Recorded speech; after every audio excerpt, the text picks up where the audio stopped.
Well, Henry, welcome back and welcome to the new edition as well. I'm curious, why now?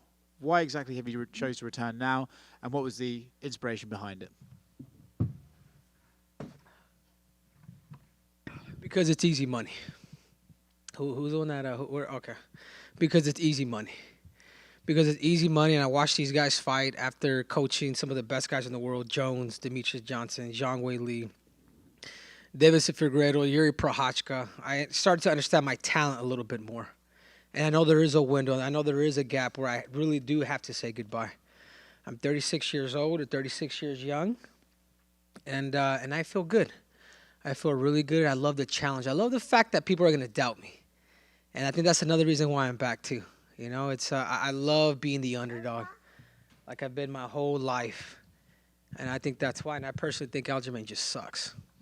I watched your last press conference in Jacksonville when you announced your retirement, and you said you want these guys to go and kill each other, and you named people like Aljamain, Peter Yan, Corey Sandhagen. Since then, you've got to watch all those guys fight, and it seems as if you haven't been that impressed from the sidelines. No, I think more importantly, I think I just understand my skill set.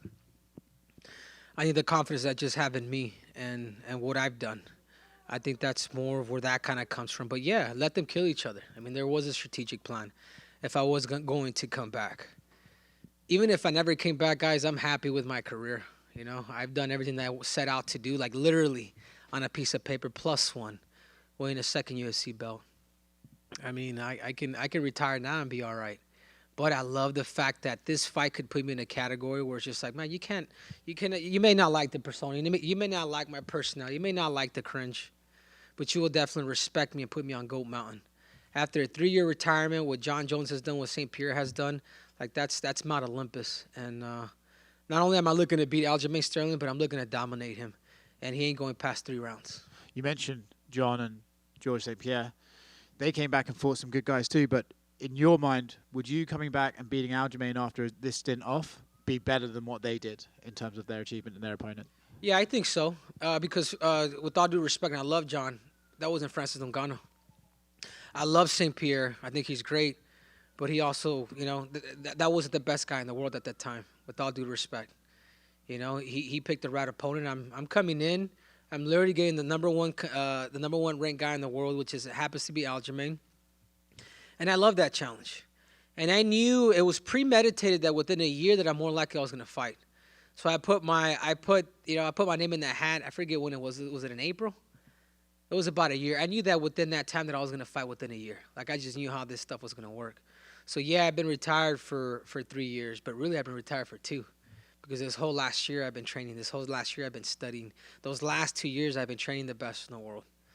And just the accumulation of knowledge that I've experienced, it's like when my mind is turning, Ali said it yesterday, it's like, Henry, you're so much more dangerous when you start thinking and your mind starts whining, like people don't understand. Yeah, I may grow a gut. I may like fried chicken like Daniel Cormier. But I can compete. I can compete with anybody, and I do believe I am the greatest competitor of all time. You mentioned your mindset there and how dangerous you are when it starts whirring. You also just said that Aljamain kind of sucks. So when you look at this fight with your analysis brain on, where does he have strengths? Where is his weaknesses, and where do you thrive? Aljamain's greatest gifts is his transitions to his submissions. Whether he's taking the back or he's going after the neck, he's super quick in those positions. He telegraphs a lot of what he does. I can see it from a mile away. I'm not impressed by his distance is off. And I'm looking to expose that. I think he's tough. He's gritty. He is gritty, you know. But I think his technique is flawed. And if he thinks his length, his weight is going to be an issue, he's in trouble. He's going to have to wrestle. He's going to be forced to wrestle. He's going to be forced to take risks. Because that's the only way that he's going to try to beat me. That's it. So I know the game plan. Whether he has a great game plan, he's the same guy. He's a freestyle fighter.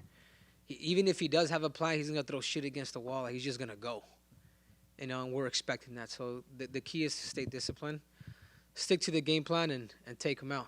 And last one from me, it would seem that Sean O'Malley would be next for you, but I know Alexander Volkanovski is someone you've always wanted to fight and get that 3rd title.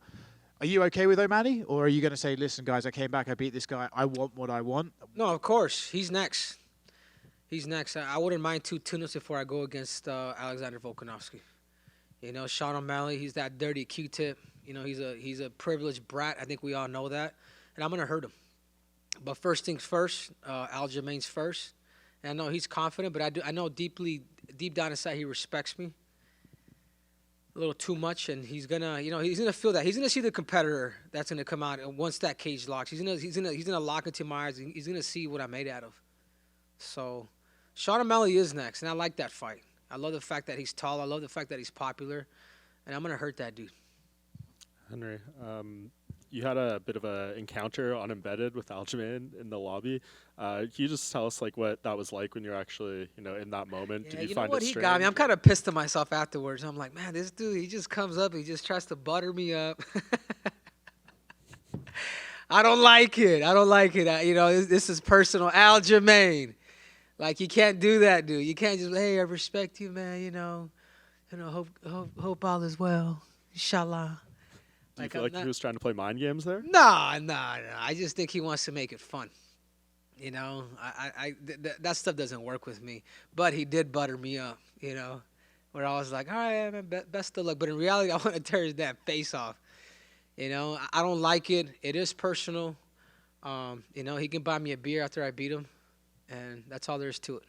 What does it say about your comeback? Aljamain, this division hasn't really headlined a ton of pay-per-views while you've been gone, but you come back and right away it's a pay-per-view main event. Do you think that's because you're the A-side here more so? Of course. I've already headlined 3. I've headlined ESPN, the first event with TJ Dillashaw. I headlined my first title defense at bantamweight with Marlon Moraes, and then I'm coming back after the 3-year layoff. Why do I deserve this? It's given I am the A-side. And those who think because of his size, man, you guys have something coming. So you're 36 years old now, and I don't know if you've seen. 36 years young. I don't know if you've seen the statistic that says fighters between flyweight and welterweight who are over 35, they're 2-22, and the only 2 wins were by Tyron Woodley. What do you think that kind of says maybe about the challenges of being a bit of an older fighter in these divisions and what makes you different? Well, there's some pretty harsh stats, dude. I mean, look at Glover Teixeira. But none of those guys have an Olympic gold medal. None of those guys are double champs. I mean, look at what Cormier, look at what Randy Couture. I come from that lineage. I come from that cloth. I feel better today than I've ever felt before. I really do. I'm twitchier. I'm faster. I'm smarter. I'm just firing at all cylinders. My weight is good. I've mimicked my fights for those who think ring rust. Like, that's an attitude.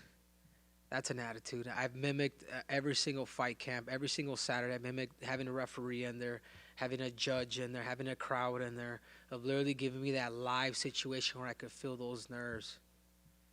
This is normal to me. I have over 1,000 wrestling matches. I really do. Like, going up against the best in the world in a 16-man bracket, you don't know who you're going to compete against and find a way to win. Like, that's the stuff that's hard. I'm preparing for this guy for about the last 3 to 4 months.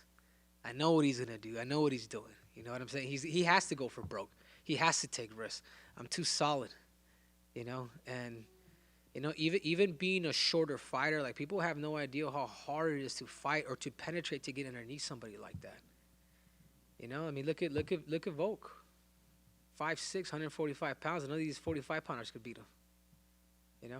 But that's the biggest challenge, and that's who I want. I have Aldo, O'Malley, and then I'm going after Volkanovski. And I want him in Australia. I want him in his own backyard. He's picked you to win. I don't know if you saw that from him earlier. They've all picked me. If you noticed, everybody who really understands the game, all the good fighters, all the elite fighters, not the UFC. Oh, Aljamain's big. Oh, he's long. No. The elite of the elite, the people that really understand the game, we'll bet Cejudo. And last one from me, so someone else can go. You'd said during immediate aftermath of the retirement and kind of in between that to come back, you want to feel appreciated, whether that was promotionally or financially, things like that. Are you sitting here today happy with the deal that you're fighting under and all those things that you wanted in order to return? Yeah, of course. Listen, guys, this is like, I'm an entrepreneur, man, so I get the UFC too. You know what I'm saying? Like, if I didn't deserve that amount, like, my whole thing was like, guys, I'm working. Guys, I'm being a fucking Chester, and I'm throwing these pillows and I'm slamming these snakes. I'm like, I'm working. You know what I'm saying? Why is it that Conor did it and it's compensated myself? But I also get it. You know, if you're not first, you got to be different. And yeah. I mean, I'm just happy I'm back, dude. At this point, you know, I made these last 3 years, man. I made good money, and that's something that I had to prove to myself. I'm not a fighter. I'm not like I don't just live for this. You know what I'm saying? Like it's been the last years have been the best years of my life. They really have. You know, got married, had a baby, another one on the way, and I'm spaking one on Saturday too. Salute. Henry, back here. Was there a fight before this one that you thought about coming out for, or a fighter you thought about coming out of retirement for before this one? No, not really. I think it's always like the only guy that I can honestly say that it was never really about the belt was Demetrius Johnson. That's the only guy that I can honestly say, hey, man, forget the belt. And if you see my past interviews before I became UFC champion for the first time, I'm like, this is personal, man. I want to beat Demetrius Johnson because of his high IQ. But really, the other guy that it is Volkanovski. You know, I may talk all this stuff. I may call him Alexander the Average. You know, I may call him, you know what I'm saying? But I know the skill sets, the tactical game. He knows that I know that I understand the game. And it's the same reason why he's going for me. You know, I know I respect his tools. And it's cool that the fact that he always comes out, because I enjoy watching a guy like that. I'm just like, I know what he's doing. You know, so that's if there's anybody that I'm really thinking, even though I know I'm fighting Aljamain, it is Volkanovski. You announced your retirement, but I mean, did you even feel at the time that it was going to be more of a break, or did you really feel you could? No, I was done, and none of my team even knew. I'm just like, I'm cutting all this weight. Since age 11 to age 33, I've accomplished everything there is to accomplish. And I mean, what else is there to do? I defended both my belts. There's not like, oh, he didn't defend his belt. Like, there's never that asterisk that Conor has. You know, to me, it's I've done what I've done. I move on. I start new things. You know, I started my YouTube channel for the all you guys, all you YouTubers. I love a little bit of the cringe, a little bit of the comedy, but the fact that I state the facts, like I enjoy doing things like that. I enjoy giving advice, and it's the same reason why the best fighters in the world come to me. You know, I'm not your coach. I'm a counselor. I'm a mentor, and I can only tell you the truth. And even if your coach is with you, I'll tell your coach the truth too. And I think that's why people continue to keep coming back, because it's not. Yeah, I may show ego here on camera a little bit, just a little bit. But in reality, it's just I just want to be able to help and be able to make a difference in order for these guys to accomplish their dreams. And last one for me. So then what really turned the tide for you then? What really changed your mind about, like you said, you were successful without fighting. You had a family. You don't have to do this, even though it's a lucrative payday. What really kind of changed the tune for you? It's the doubt. It's the doubt that people will still doubt me. You know, it really is. And I enjoy that. I enjoy being doubted. I really do. And I think I've learned that from myself in these last 3 years. I really do enjoy being the underdog. I really do enjoy people like, nah, he's been out for too long. You know, that's the stuff that I like. You know, I really do. And I think that's what's motivating me. And also the other person too was actually, you know, getting a chance to coach all these guys, getting Coach Jones, Demetrius, all these guys, and I'm just like, man, as good as these guys are, I also start to understand my ability a little bit more. And then honestly, the last thing is I remember sitting with Demetrius Johnson, and he was like, Henry, why don't you? He's like, why don't you just fight? I'm just like, you know, because I'm enjoying what I love to do. You know, I'm enjoying, like, building this stuff. I enjoy business, got into real estate, like, doing well with that, too.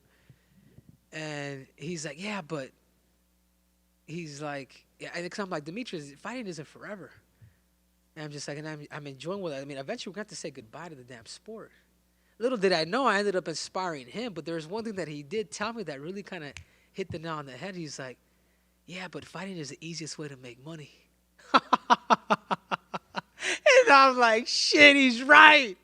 I went back and I remember talking to Michael Wanzover, and I'm like, That's all somebody had to say. It's the easiest way to make money. And this is what I'm the best in the world at. You know what I'm saying? Henry, back here. Congratulations and welcome back. So you were talking about the elite of the elite. In such a notorious class of Olympic gold medalist wrestlers, you are the best and you accomplish the most. And we're talking about guys like, Mark Schultz. We're talking about Kevin Jackson. We're talking about Kareem Abraham. We're talking about Rulon Gardner. Like, what separated yourself from their journey, and such elite names, but what separated your journey from them that made you the best of the best of that elite class? Time. I took my time. I boxed for 3 years, amateur boxing, did the competition, like literally took my time. Even in those days, like these wrestlers, they're just throwing them in, like, you know what I'm saying? They're just throwing them in without just being wrestlers, and they're dominating. And I think the difference was, too, is I retired young from wrestling, where these guys have taken a beating, man, 3, 4, 5 Olympic cycles to eventually call it quits. Like, there comes a point where you get sick of competition. You really do, and it's the same reason why I just retired in 2020, because I'm just like, man, I'm tired of this. Like, let me compete in something else. You know, like even in wrestling, like my goal was never to become the greatest of all time. My goal was just to become an Olympic champion. So, but I think the biggest thing is I had a plan. You know, I knew that before I started a fight, I wanted to make sure that I had hands. I wanted to make sure that I had some amateur boxing in there. And I tell you what, man, amateur boxing is some of the hardest things you'll ever do in sports. 3-minute fights to put me in the open division right away. It was tough, but I took my time. And I think the biggest thing with those guys, it was just they competed for so long, man. It's like, you guys have no idea. You guys have never wrestled, but if you wrestled, you would know. This is the reason why people are flocking to MMA. It's just like, man, that sport is too competitive. Absolutely. And the wrestling world is abuzz about the Magic Man, David Taylor, potentially going to MMA. What advice would you give him? And what Olympic gold medalists out of that class who would you want to see fight, and why is it Gable Stevenson? What was the last question? David Taylor, there's a rumor that he's going to be competing in MMA, Olympic gold medalist. And, like, what advice would you give him? And also, what Olympic gold medalist wrestlers, I don't know if you still keep up with the wrestling scene, but what wrestlers would you want to see compete? And why is it Gable Stevenson? I think with David Taylor, I think he's honestly, I think these guys need to come to talk to me. You know, they really do, because if you're not careful, man, you are going to get hurt. If you're not careful, you are going to get humbled like I did with Demetrius Johnson. If you're not careful, Daniel Cormier, you will get beat up like John Jones beat him up. Respect the game. Like, wrestling is the strongest base. But you have to have a formulated plan. Don't let these coaches just put you in competition right away. And I tell you guys all the time, like, have a plan, man. Like, have a plan. Like, you have to learn 2 out of the 4 bases down first. You know what I'm saying? Yeah. Whether you're gonna be you got to be a wrestler, or you can be a grappler, like kind of like Ben Askren. But you have to really develop a good striking game before you really start to mix it all. Sometimes the problem is with a lot of fighters and a lot of wrestlers, and they start mixing it a little too quick. They're trying to run before they could actually crawl, and that could also stunt your growth too. As good as you could be and as good as you could compete, you got to find the right engineers. So those guys know. I've hit up Bo Nickel. I hit up these guys, but don't learn the hard way, dude. Like, I've been there before. Like, you know, come and learn from me. Awesome. And one more question for me. Congratulations, by the way, on being a new father. How soon are they going to be on the wrestling mats? When they're going to hit doubles, singles, hitting spladles? How soon are you going to put them on the wrestling mats? And that's another thing that people have a misconception. I have a nephew right now, and he grew up around the sport. You know, Uncle Olympic champ, his dad, a 4-time undefeated. Like, my brother was one of the best guys in the world, too. And we didn't start him until he was probably hitting closer to 11 and a half. We didn't start him wrestling. We had him around the sport, let him play this whole damn time. Because we knew that once he decided to wrestle, he was in. You know what I'm saying? Like, you become a gymnast, like, where you're a professional now, man. Like, there's no more going back to where the cat never catches Tweety. You know what I'm saying? Like, if you do decide to wrestle, this is what you have to do. Within 2 years, the kid won Tulsa Nationals, #1 in the country for his age group. You know, there's a method to this stuff, and if you're able to parent your kids and do it correctly, and if they love the sport, I mean, the key is to win. And I can only lead my nephew Pablito as an example. Thank you so much for your time. Henry, in the countdown, Aljamain said that he believes that you quit because you feel that the competition was too tough. What's your response to that? Yeah, quit. He's babysitting my belt. I quit. No, not at all. I mean, Aljamain is just trying to see what shit sticks to the wall, dude. Like, I appreciate a little bit of his cringiness, but no, man, he'll find out. And just your thoughts on Volkanovski and Yair Rodriguez, that fight that's coming up. Yeah, I think that the toughest fight that Volk will have is Yair, and I do believe Yair has that chance to actually beat him. Long leg kicks, if he's able to keep him at bay. If Yair's able to be a little more tactical with his kicks and really invest in something, rather than just fighting, because it's 5 rounds and Volkanovski's got a gas tank. But if he's able to do that, I think he could easily beat Volk. As much as I would hate to fight a Yair Rodriguez. Just the length on his kicks. Obviously, you know, we know each other, but just the length on his kicks and, you know what I'm saying, just super quick. Like, Yair's a problem. And if Volkanovski thinks he's just gonna run through him, he better have a really good game plan. But I do believe that Yair does have that chance to actually beat him if he's able to really hone in on his threshold and not use so much violence, but be very calculated when he throws his kicks and punches. Henry, in front of you here, you've mentioned Conor a couple of times today. How serious do you think he is about making a comeback? And I know that you two have had your back and forth, but would you maybe be willing to work with him as well? No. I think he's offended too many of my good friends, you know. At first, yeah, I was kind of a Conor hater. Then I became a fan. I'm like, you know what? This dude, he won me over. But I think he took things a little too far. With you know, talking about Khabib's father, you know, after him passing, you know, calling my manager a rat, a terrorist, all that. Like, to me, like, I get sports and I get the entertainment side, but that's just a little too much for me. What I've done a fight feedback on him. If he was smart, he'd watch it. And I think the biggest things that Conor could do is adjust his stance. He's too heavy on that lead leg. He needs to go back to he's not an attacker. Conor anticipates and he counters well. Start bringing people into you, man. Like, Conor doesn't always, like, notice when he started just getting a little too aggressive, started coming into a little too forward, and then people started kind of understanding his bluff. He throws too much power. And I think he needs to go back to his analogy of power beats. What was it? Precision beats power. Yeah, precision beats power. What was the other one? Timing beats speed. Exactly. But his distance is off right now. His position is off. I mean, he needs to go back to my fight feedback. He's respond to a lot of my stuff when I do, like, breakdowns on him.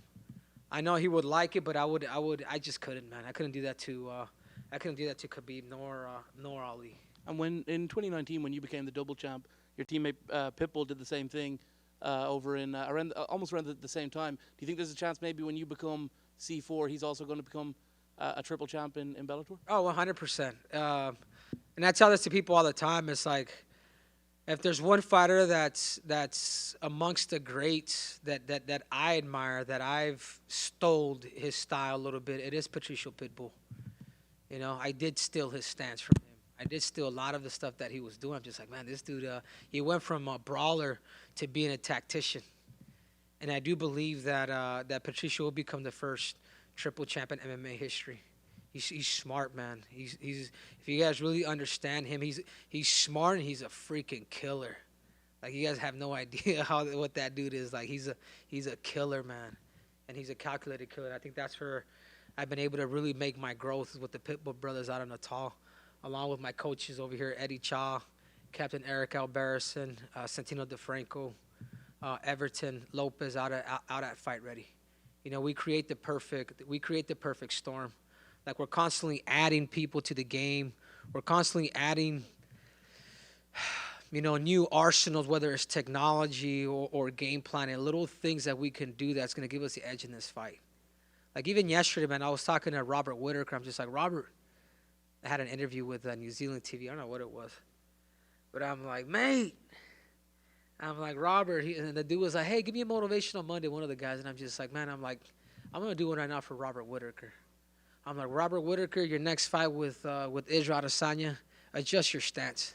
Don't be so heavy on it. The first time you fought him, that first round was pretty until you decided to exchange with them. And when you started to exchange with them is when you got in trouble. I says, learn how to use your leverage, man. Find a good folk-style wrestling coach. Know when to transition to positions where you're going to end up in better. You know what I mean? Like, because there's a lot of times where he was sagging down to Israel. And I'm just like, you lost the position, dude. Go to the front headlock him. You still got time to get there. Or be able to snatch wrists right away. Learning where to distribute your weight. And, it was cool because Robert was able to respond to be like, I think I'll take you up, mate. I think I'll take you up. So maybe after this fight, maybe me and Robert could do something. Henry, over here. You decided to bring your daughter with you up to the stage. She was only here a little bit. Yeah, she didn't want to. She didn't want to. She want to leave. She's gonna start crying, dude. So she's pretty well behaved right now.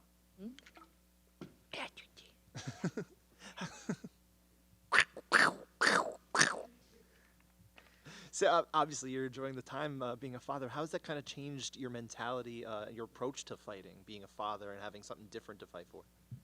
I'm not doing this for my family. I'm not doing this for my daughter or my wife. Like this is, they don't even want me fighting. My daughter's not. I'm not taking my daughter to the fight. I'm not one of those. I'm not one of those guys. My wife's coming, but she would prefer me to not fight. So this is just a personal accomplishment that they're supporting me at. It's within me. I'm not gonna put this on nobody else. But you decided to bring her here. Obviously, you wanted her to be. 100%. Yeah, cause dude, I love my baby. I miss my baby. Even when I travel, it's a trip. I'm just like I'm constantly on the phone with her. I'd rather have her here, and I got a lot of my training partners that look after her. So I tell them all the time. There's like 10 of them. So hey, you guys got 30 minutes apiece to play with her. I gotta kind of recover and rest, but as I'm watching, it's cool. It's cool because I also know that the incentive to it is, it's just financial freedom for them. But it does seem there's a little bit of a, you're kind of talking about this. There's a little bit of security in having her around here. Maybe a little bit of mental ease. Is that accurate or? I don't know. I never thought about it like that. Maybe, convince me. I don't think I need to. I think she can. Yeah. No, it's all good. Like I'm carefree, guys. Like I'm here to do my best. That's it. As long as I give my best, and I will always give my best. If you're gonna beat me, man, you better kill me. Are you planning to do anything with the family while you guys are in town in the city, going to the city, or? Yeah, we're gonna shoot out to New York for I think for a few days, and just have some pizza and all that. Get fat again. When do you think you might want to fight again? Right away. I want OMalley, make sure he listens to this. I want him right away. But then I want to take at least about a month off, and boom, UFC set it up. Let's set it up and let's do it in Boston. Let's do it in let's do it in his backyard. That wannabe American. Let's do it in Boston. Thank you. Hey, Henry. Does a win here solidify your claim as the bantamweight GOAT? Man, I really don't care about that stuff. Nor do I care about pound for pound. I think that's the stupidest thing ever. At the time that I had 2 belts, why wasn't I pound for pound? You know what I'm saying? It's the stupidest thing ever, man. With all due respect to all you analysts here. It's a popularity thing. I really don't care. I really don't care about that, nor do I care about pound for pound. Because I know that by the time I beat Aljamain on Saturday, I'm gonna be behind a dude that got knocked out, or behind a dude that these two dudes had a close match. It's the stupidest shit ever. Before I used to kind of chase it, and then I'm just like, all right, I just got my 2 belts. I just defeated Marlon Moraes. I stopped him. I made a statement. They stayed the same. I was behind Jones, Khabib. Could Khabib go up and beat Kamaru Usman at that time? Could Jones go up at that time and beat Francis Ngannou? Numbers don't lie, but I think they will forever kind of, or you guys. This is a question I got for you guys. I don't know what you guys' thinking is on this, but It's a popularity contest. It's like an ESPY. Same thing with an ESPY. It's the People's Choice Award. You know, how stupid and how flamboyant can I be to get this award? No, I totally get that perspective, and you know, obviously. Yeah. So you guys don't even rank me after this with the pound for pound stuff, because that's just fucking. It's gonna piss me off, dude. I ain't trying to be number 4 or number 2 or number. I'm 1 or nothing. And yeah, obviously, you just mentioned you're excited for an eventual Volkanovski matchup. Now, if Yair were to beat Volkanovski, does a main event with you two fighting for the featherweight belt in Mexico interest you?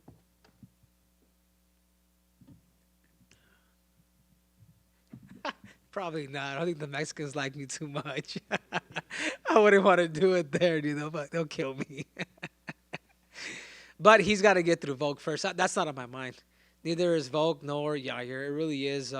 My goal is the featherweight strap, which I think it's Volkanovski, but because he's the current champ now. But I'm not thinking of neither one of those featherweights. But I think after these next 2 fights, I can't be denied. I can't.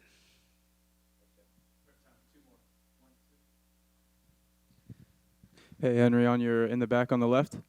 I really do admire your MMA skill set. I think you're one of the most well-rounded mixed martial artists of all time. I'm wondering, do you see a significant skill advantage in a certain area in this fight? Everything.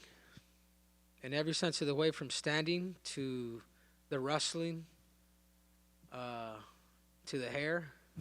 See that?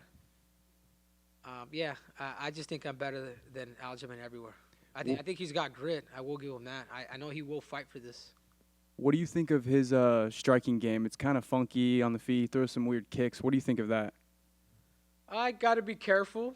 I mean, I'm not underestimating Aljamain. I just believe in my skill set that much, but I'm not impressed. And you've talked about in the past how you need a challenge to really get up for. What makes Aljo that, or is it really just you want the belt back? It's not that I want the belt back. I see him as a tune-up fight. You know, I see him and O'Malley as a tune-up fight. I want that featherweight strap. And then lastly, for me, who has the better YouTube channel, you or Aljo? Oh, look at the numbers, man. His is like, oh, well, here. Like, man, my stuff is, I'm growing by day. I'm growing thousands by day. So you guys make sure to subscribe to that damn YouTube channel. Thank you, Henry. I am a subscriber. I do enjoy your channel. You're welcome. Come over here, Captain. Let me bring up Captain Eric Alberis in here. Come here. Come here, Captain Coach. You guys give him a hand. Come on. Come on, guys. When can we show the coaches some love?